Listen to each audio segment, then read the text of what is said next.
Hello. Welcome to Historia. I'm Kylie. I'm Jamie. And I'm excited for today's topic. I have no idea what it is. This is something Jamie and I both love. Ooh. So, I came up with this like over a month ago and did the research. So we'll see if hopefully I'm not stumbling through the notes because I like went through them the other day, just like checking through. But we'll see how much it stays in my memory. I'm very curious. Yeah. What is it? It's not a person this week. Oh. It's a franchise, I guess. Franchise. Yeah. I don't know what the definition of a franchise is, but that's probably what it is. What? Do you want me to just tell you what it is? Yeah. Okay, today I'm going to be talking about the history of The Sims. Oh my. Okay, so Oh my god. we love Sims. Oh my god. We play it all the time. Dude, my game has been broken, and it took me like an hour and a half to figure out which of my mods was breaking my game. Yeah, that's the fun part, is when you really get into it, you get mods, and if you're a simmer, you know. Dude, I was getting so pissed because I couldn't figure out which one it was, and then I finally figured out what it was, and I was just over it. Yeah, well, the history is actually pretty extensive. Like, there's a lot to it. So I learned a lot of fun things.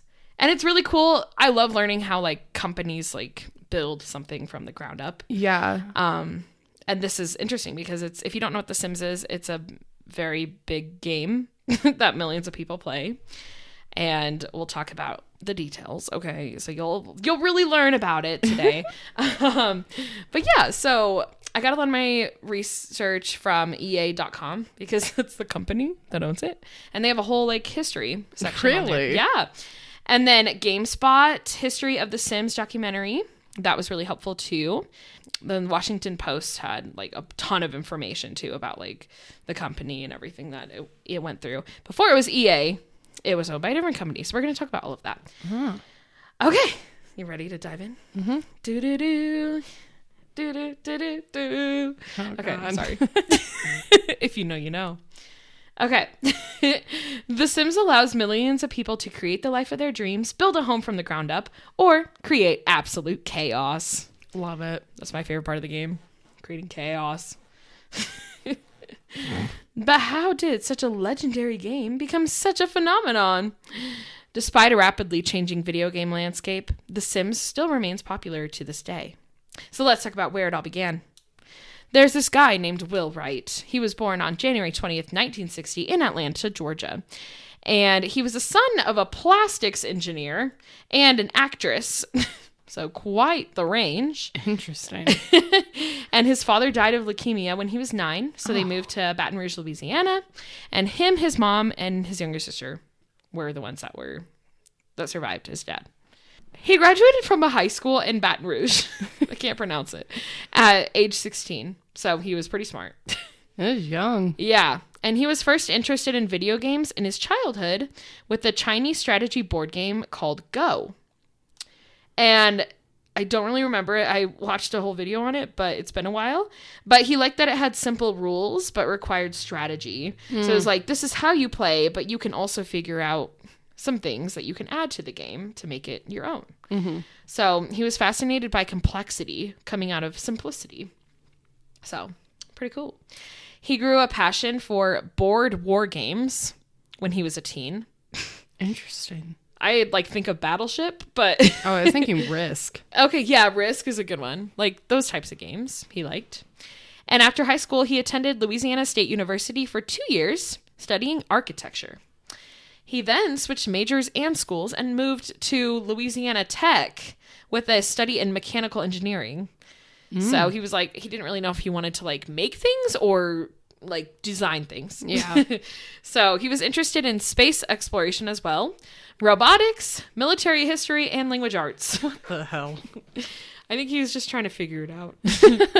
And in the fall of 1980, which was 2 years later, he transferred to the new school in New York City and lived in Greenwich Village and spent his free time looking for spare parts in electronic stores. Damn, he was living in the bougie side of the city? Oh, yeah. Damn. How do you afford that?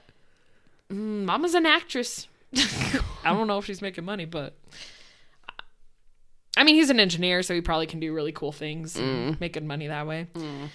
He purchased a new computer and taught himself AppleSoft Basic. So I guess that was like computer programming for Apple computers. Pascal and assembly language. I don't know what any of that means, but it's computer stuff. That's really fancy. So he taught himself that. And after 5 years of college and no degree, because he just kept changing his major, he returned to Baton Rouge. Now, at this time, many game designers were focused on producing Apple games because that was like the big thing. But Will decided to develop for the newer 64, which was an 8-bit home computer. So he's like, the Commodore 64 is what it's called. He's like, I have to create things for a computer rather than like the typical Apple, because not everybody wants Apple. Yeah. So that was his focus. Instead of just running on an Apple, he wanted it to run on this other computer. How long has Apple been around? Oh, God. I think early 80s. Damn. Because this was 1984. So, yeah, it was probably like just introduced, especially with like all these video game designers that are trying to create things for it. Jesus. And learn the software. Yeah. So his first ever video game was created in 1984, and it was called Raid on Bungling Bay. And the player flies over islands dropping bombs. Iconic. Wow. Wright then realized that he enjoyed creating the islands more than actually playing the game. So he would experiment with different things in the game, such as adding people and different weather. So he kind of was infatuated by that. Like, we focus so much on like eventful things in games, but what about like the little details that make something more real? So he created a new game based on the creating and designing idea that he would later call SimCity. And you get to create your own little city. And he had trouble finding a publisher for the game. So that was the hardest part of it. He knew his vision. He knew what he wanted to do. It was just like somebody helping him with that process. And he had 2 architectural and urban theorists named Christopher Alexander and Jay Forrester that helped him create the structures of the game. So they kind of put all their heads together to create SimCity. And in 1986, Wright met Jeff Brown, which was an investor who was interested in the computer games industry. They formed Maxis the next year in Orinda, California. Yep. So SimCity was released in 1989. I didn't even realize that game was that old. Jeez. I thought it was like the 90s, somewhere in there. Well, they probably refreshed Yeah, this it. was like the OG. Yeah. Like, I don't even think you can play it anymore. Probably not. It wouldn't run on a computer. Probably on a floppy disk. Yeah.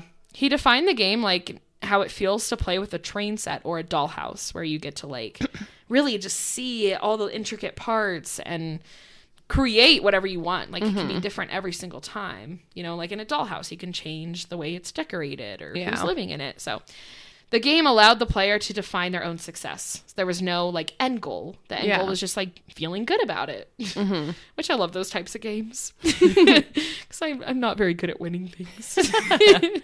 It was a slow start, but the game's popularity began to grow. It sold 1 million copies by 1992 and won countless awards. So people liked this new idea.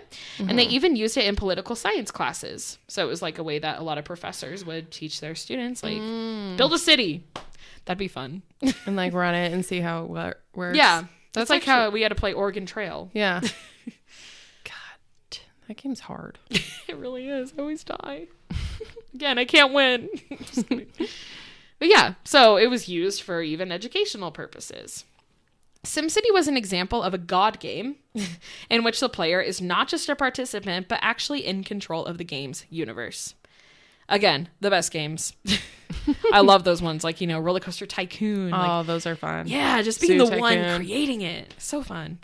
In 1990, Sim Earth was released. And in this one, you develop a planet. Interesting. Yeah. So it's like you see like an Earth. It looks like the Earth. And you get to put different things on it. Oh. Or it doesn't have to be Earth. But Yeah, your own planet. You can put whatever you want on it.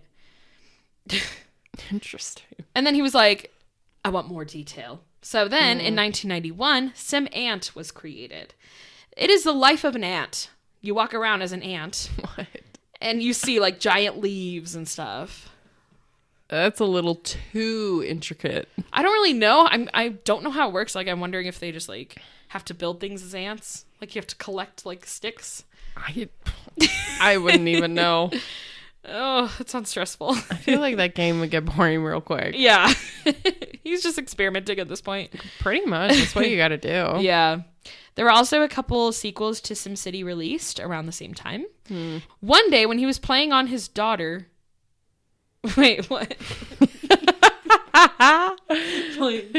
With his daughter. Oh my god.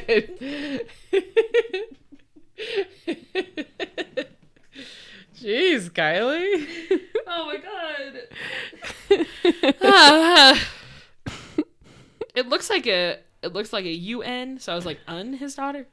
It's a wit, it's a W with a line. All right, let me try that again. One day, when he was playing with his daughter, he was inspired to create a dollhouse that would be fun for adults and children. So in 1991, his family lost their home due to the deadly Oakland fire of 1991. Oh. And basically from that moment on, became fixated on humanity's affinity toward material things. And he started questioning whether happiness could be bought. So he was already inspired to create like a dollhouse type game from playing with his daughter. But now he was also like, what are the things that humans actually desire? And then if they lose it all, then what? So there was a lot of like psychology that he was interested in as well. So he used his own experience of trying to refill his new home and the urban design book, A Pattern Language by Christopher Alexander, his bestie, to inspire his next game. And he used a 3D home design software that would become really popular during this time. So it was like a lot of people were starting to be like, all right, let's make like 3D home games. Yeah. Who doesn't love to design a home? So people wanted to be able to build and design their own homes. This was like a huge trend at this time. It was like kind of something new because prior to that, it was like everyone kind of had similar houses and everything followed trends. Yeah. And then in the 90s, people were like, okay, we can kind of do our own thing and build our own type of house. So he built a prototype game that allowed players to do just that, create their own house and design it however they want to. The book stated that the value of architecture is only measured by the level of happiness the people in it feel. That's so deep. Jeez. So it's like you can design whatever, but if people living in it aren't happy, then you failed. Yeah. So that's the goal with architecture, is creating something that people can feel complete in and enjoy. And he applied that by adding Sims to this prototype. So he's like, okay, we have this little thing. You can create a house, but what if we actually have little people that live in the house? And then we can see how they feel about the house. So there were virtual people that would live in the house you built, and they would give you feedback on the design. So they'd be like, the walls are too orange. Not enough things on the wall, whatever they want to say. And it was not like super fancy, of course, but it was like a start. And he became interested in the details of human behaviors and our thoughts, and he wanted to add that element to the game. So he began working on The Sims with a small team at Maxis, but Maxis was struggling, so it was hard to get the game going. So he was inspired by this home game, but now he's like, what if we just make a game of people? Kind of like living life. Yeah. That's crazy. And so none of their new games gave them the amount of success that SimCity did. That was like the big game for them. Everything after that, Ant Life, everything I described, was not making the cut. Ooh. Yeah. They experimented with different genres as well. They also had a pinball game for Windows called Space Cadet. And that one was like kind of big, but nothing like SimCity. In 1992, Sim Life was released, so you'd get to create an ecosystem of plants and animals. That also doesn't sound super exciting, but I guess it's kind of like Farmville. Yeah. And then in 1996, Simcopter came out. So you use this to add maps into the SimCity game. So it was like you add it to the SimCity game. Oh. And you're now in a 3D city. So it just makes the game even cooler. So it's like an expansion. Yeah. And this was also the first game to use Simlish, which is like their own fancy little language. I wonder how they created that. I know. They're just like, shabba-dooba, dabba-doo. Like, that feels right. In 1997, Maxis was acquired by Electronic Arts, giving the team funding for another project. Yeah. They brainstormed the idea of controlling a singular neighborhood or building instead of an entire city. So they're like, what if instead of focusing on a huge city, we just focus on a neighborhood or one building? Simple. Nothing crazy. And Wright was finally given what he needed to fully produce The Sims. In February of 2000, The Sims released on PC. It was an open-ended sandbox game that mimicked real life. The player controls every aspect of life for the Sims or family of Sims. There is no ultimate goal, and the only way to fail is for all family members to die. Oof. Which, it happens, guys. It does. A lot. Yes. There's a never-ending series of tasks to complete to keep the Sims' life on track. Yes. Never ending. Lots of bathing. And peeing. Or they pee their pants. Dude, you have no idea how many times my Sims have died of starvation. Oh my God, I know. Ate like 2 hours ago. Yeah. Yeah, for real. They die of starvation so fast. They do.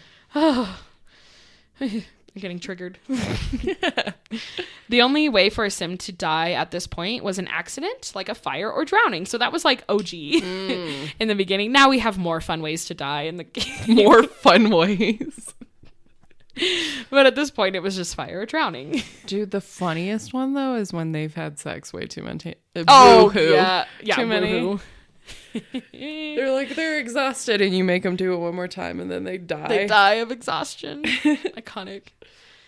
Players could select a pre-made family or make one of their own and decide how they want their Sim to look. You would assign their personality traits using a point system and 5 categories. So the 5 categories at this time, they had neat, outgoing, active, playful, and nice. So you would only get to choose. Like, you get a certain amount of points to put in each of those categories. And then it would assign an astrological sign for them, and you could move them into the neighborhood once they were named. Dude, I miss them doing that. I do too. That was so fun. They did that up until the 3rd. Yeah, I don't know why they got rid of that. I don't know. That was like the best part of Sims 3. Yeah. You would think with like how many things it has nowadays with Create a Sim that they would just add it back, but it's not. They would start with 20,000 simoleons and could purchase a pre-built home or empty lot. Once moved in, players could do whatever they wanted. They could rebuild and redecorate the house however they wanted to. And they also have build mode, buy mode, and live mode. People call it live or live mode. Whatever you want to think. I say live mode because you're living. Like, they're living. But live mode makes sense, too. So I'm just kind of explaining what Sims is for those who have never played. If you've never played, it's free now. We'll get there. They have a little bit of free will, but you could also turn that off. So it's annoying when they do have free will. Yeah, they don't really know how to take care of themselves. Yeah, because they just do the same thing. They just dance to music all day, or they are on the computer until it breaks. They play computer games. It's so annoying. Or they're trying to cook something and they keep getting distracted, and so it's just like, oh my God, I know. And they're so hungry. It's like, then just finish the food. Literally. Even when bad things happen, that might be a success to the player if the player's goal is to have something bad happen. So the player is in full control. The Sims had 8 basic needs that the player had to keep track of: hunger, comfort, hygiene, bladder, energy, fun, social, and at this time it was called room, but that's like environment. So if a Sim's in a bad mood, they will ignore directions from the player and just want to do things that will make them feel better. Yes, they do. Even though it never makes them feel better. Literally. The plumb bob, the little thing above their head, shows their mood. The greener, the better. And they'd get a job in order to make simoleons, which is the money. They'd also climb career ladders by gaining skills and meeting people. Or you could cheat. That's what we all do. Mother load that bitch. Relationships are a huge part of the game. Sims could fall in love, be besties, or become enemies and fight. They literally fight. It's hilarious. Yeah, they attack. You could try for a baby and have one in just 72 hours. God. The baby would grow to a child as long as it's not taken away. There were no genetics in the first Sims. There was no time, and they took forever to age. So there was just like endless time. And at this time, they only had baby, child, and adult. So no teens. Yeah. So that's kind of a big jump, child to adult. Oh my God. Yeah. So Simlish, talking about the language, Will, to kind of create this, used improv actors to come up with a gibberish language. So kind of answer the question. The players could interpret the Simlish however they wanted. Which, yeah, I like to do that. I like to be like, what did he just say? Like, I like to kind of imagine what he said. And critics loved the open concept of the game and the creativity behind it. It was more successful than EA thought it would be, and it became the best-selling video game of 2000 and 2001. Dang. In 2000, the PC market was filled with action games like Diablo 2, and The Sims was the first of its kind. So it was like perfect timing. Like nobody else created something like it. Yeah. And still to this day, people have tried, but really there's nothing like The Sims as of now. Literally. It's in the works, but I don't think anything will ever compare. Yeah. The Sims Exchange was created where users could share what they created with other players. Players could take in-game screenshots and write a story with them. And Maxis began releasing themed expansion packs like Livin' It Up, House Party, and Hot Date. What? They also have one called On Holiday. They have one called Unleashed. I think that's the pet one. Superstar, Living Large, Making Magic. These allowed for how gameplay, careers, and even new characters like the Grim Reaper would be created. So at one point, the Grim Reaper was just a part of an expansion pack.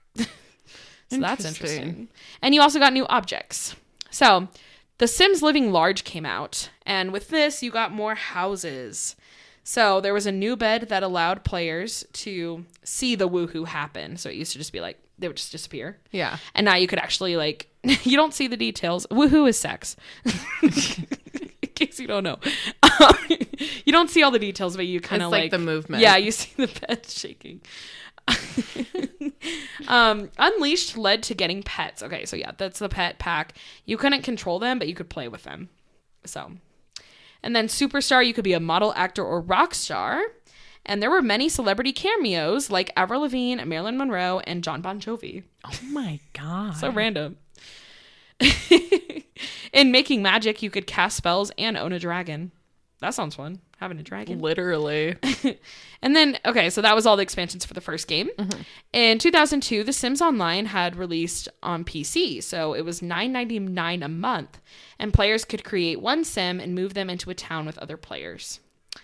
This was like really big back then. It was like online games where you could play with other people because we didn't have anything like that much. So it was like people are starting to pick up on that. Yeah. IMVU and all that. Oh, God. Club Penguin. People didn't like it as much. You couldn't make custom content. So people didn't like that.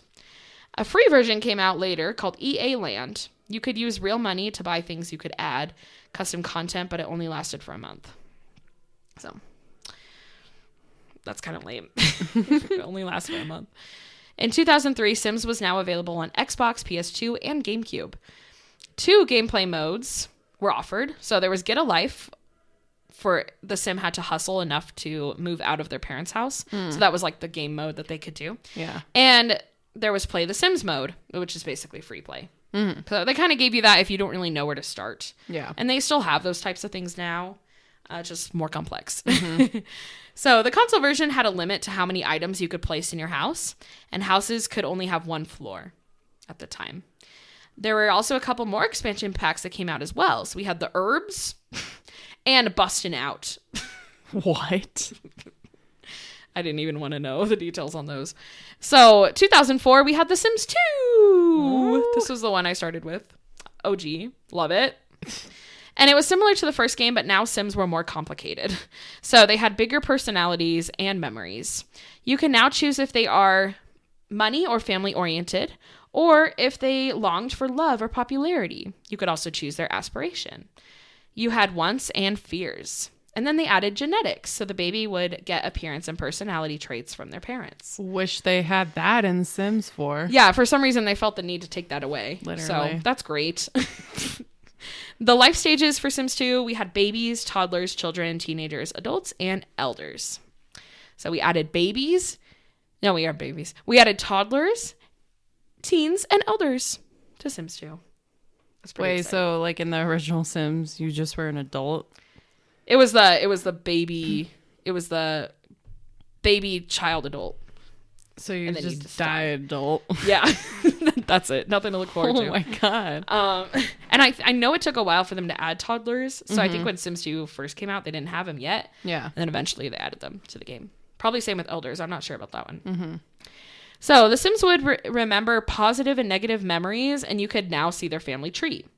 You could make the storyline more complex. I love the Sims 2 just for that. Like how it was simple, but so complex. Yeah. Like they focus so much on the little details, and they don't really do that anymore. Yeah. Which is really sad. You could also now see the world in 3D. And there were also days of the week that were added. And build and buy mode had new objects. There was more customization to the objects as well. And you could also customize your Sims more. You could have different outfits for different occasions now. Like a sleeping outfit and a fancy outfit. So it sold 1 million copies in 10 days and hit 4.5 million by its first year anniversary. Dang. A Miami attorney claimed the game should be banned in 2005 after discovering certain cheats could allow people to see The Sims fully nude. They said it was porn offering. What? The Sims team responded by showing what naked Sims look like and how they don't have genitalia. So even though they're blurred out, they unblurred them and literally showed like there's nothing there. Yeah. So their parts were smoothed out like Ken dolls, basically. Yeah. So they were like, oh, okay. But people were creating cheats where like they made them look like. Yeah. Yeah. So the expansion packs for Sims 2, we had University, Nightlife, Open for Business, Pets, Seasons, Bon Voyage, Free Time, Apartment Life, etc. I just gave up on writing all of them. There were a lot. University added the new life stage, Young Adult. So if you had that game, you could be a young adult. Open for Business meant that they could open their own business. Seasons added weather. They were originally going to add it to the original game, but had a bug where it wouldn't stop raining indoors. Oh god. That sounds about right. They didn't know how to fix it, so they just made it an expansion pack.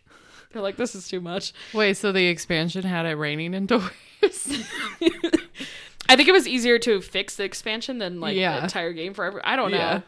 But yeah, I'm guessing that happened. I feel like that would still happen.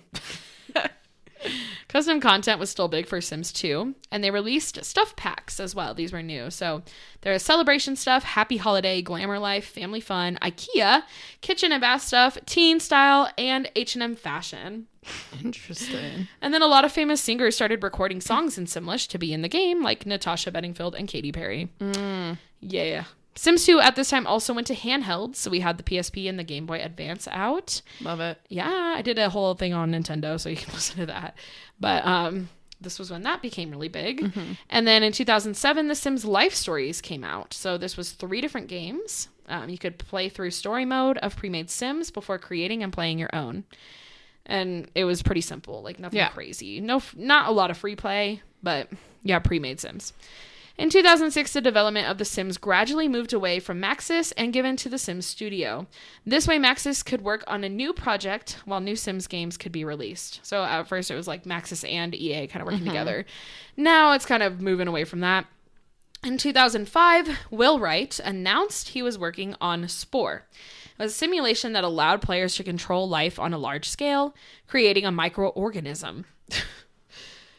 Yeah. It actually looks pretty interesting. But it sold 1 million copies in 1 week, so it was pretty popular. Unfortunately, EA was sued for the game, violating 2 laws. It was like laws that had to do with the protection on computers. Oh. Like it kind of went against the security. Oh. So I think that was just like a bug that they didn't quite fix, but it was causing Issues. Yeah. So they had to kind of get rid of the game. In 2009, Will decided to leave Maxis for a small startup called Stupid Fun Club. And it came up with ideas for video games. So at this point, he's like, I don't want to really be a part of a big company. I'm just trying Yeah. to like do my own thing. Yeah. And other people are working on Sims. So he's like, even though he created the idea, he doesn't really care about it too stepping much. back. Yeah. So in 2011, he joined the Sims competitors in helping improve Second Life, which was... So he literally created the Sims, and then he goes on to help the competitors. Wow. Their rival game, Second Life. That's hilarious. Yeah. So it just goes to show you all he cares about is creating new ideas and not really so much like having a huge success. Yeah. So, but his ideas changed the way the world thinks about video games and brought them to a whole new audience. In June 2009, we got The Sims 3. Love it. Yeah, so good. It came with improvements to create a sim. You can now change every aspect of your Sim's looks and personalize everything, including their voice. Build and buy modes were improved, and you could now customize furniture with color and different designs. There was also no loading screen, which was shocking. It would show your sim driving to the place. It would freeze a lot. I don't remember that. Sometimes I think there was a screen if it was like far, far away, but most of the time it was like you just follow their car to the destination or their bike. Oh, yeah. Unless like you were transferring into like create a sim. Right. So yeah, there would still be a loading screen, but it wasn't like Sims 2 where they just disappear. Yeah. You can't really see where they go. Kind of like Sims 4, I guess. Yeah. But yeah. So, and the story progression in The Sims 3 was also bigger. So the Sims in the neighborhood would continue on with their lives without you having to do anything. It made the world come alive. Mm-hmm. Instead of having to control every single family, they could now coexist without you doing anything. The exchange was also improved, so it was easier to share and download custom content. And you could also buy items in the Sims store with Sims coins that could be purchased with real money. You could buy 11 new worlds from the store, $20 each, or you could create your own world. And there were 11 expansion packs in 4 years. They went ham on it. Yeah. So there was World Adventures, Ambitions, Late Night, Generations, Showtime, Supernatural, Seasons, University, Island Paradise, Into the Future, Pets. And Into the Future was the only one with an original idea. The rest had been in other games. But that was the one that was like, we haven't done a game about the future. I didn't have that one. Me neither. I always just had like, I remember having University and Seasons and Pets. Dude, the island one was awesome because you could make your own hotel. I got that one right before I moved to The Sims 4, so I didn't really get to play it that much. My computer died, so I lost everything. Oh, yeah. Sims 3 kind of fucked up our computers. But dude, it was terrible for your computer. Yeah. There was just way too much. But it was so much fun. It was. I remember my computer would overheat. Like, it would make the weirdest sound. Yeah. I played it so much. Like, I remember for Christmas asking for, like, the DVDs that you would buy in store. And then that's how you would get it on your computer. Because I think there was still, like, an option that you could get it. Yeah, like, download it. Yeah, but I think it might have been cheaper to get it physically. Yeah, I think so. Because it would come in, like, packs. Like, I had, like, 3 expansions that, like, came together or something. Yeah, they did, like, bundles, too, that you could buy. But, yeah, they used to have them in stock on the store. But I think everything is digitized now. Oh, yeah. Yeah, I doubt you can buy a disc. It's probably super expensive. Oh, everything. Do you know how expensive a freaking disposable camera is now? What? It's, like, $32. Oh, my God. Yeah, for one of those just cheapo disposable ones. Oh, my God. That's so stupid. They were like $5 back in the day. Like, my parents used to get us one whenever we went on vacation. Yeah. I got them, like, anytime we'd go to Walgreens, I'd be like, Mom, can I get one? Literally. And I would just, like, take pictures of my Barbies. Most of it would be, like, my finger in the way. Yeah, they're so expensive now. It's stupid. That's so crazy. Oh. There was also 9 stuff packs in The Sims 3. So there was High-End Loft Town Life, Katy Perry Sweet Treats. So random. Diesel, Fast Lane, movie stuff, Outdoor Living, Master Suite, 70s, 80s, and 90s stuff. That was all. So The Sims 3 sold 1.4 million copies in the first week. It was the largest PC launch ever seen. Spinoffs came out. My Sims for younger players came out. So there were like 5 sequels to that. Yeah. My Sims. Yeah, I remember those. Not the same, but nope. Younger people can play. In 2011, Sims Medieval came out, and it was quest-driven, so you got to create your own characters and build up a kingdom. It only had 2 needs, hunger and energy, and no life stages. You couldn't build, but you could decorate pre-made castles. I don't think I ever played it. I didn't. But I've watched videos on YouTube of people playing it, and I don't think it would have been my thing. The Sims Social, which was a game on Facebook, came out as well, and it was a mini version of the game. Facebook games used to be huge as well. Oh, yeah. The Sims Free Play came out, and it uses real time, so you can get that on your phone still to this day. And instead of like fast forwarding time, it uses like actual time. So it's kind of boring because I like to fast forward. And then in 2013, a reboot of SimCity launched, and it was a disaster. There were lots of crashes, and the games were disconnected. Oof. So the SimCity was reintegrated a few months later with Maxis, and The Sims 4 was released the same time.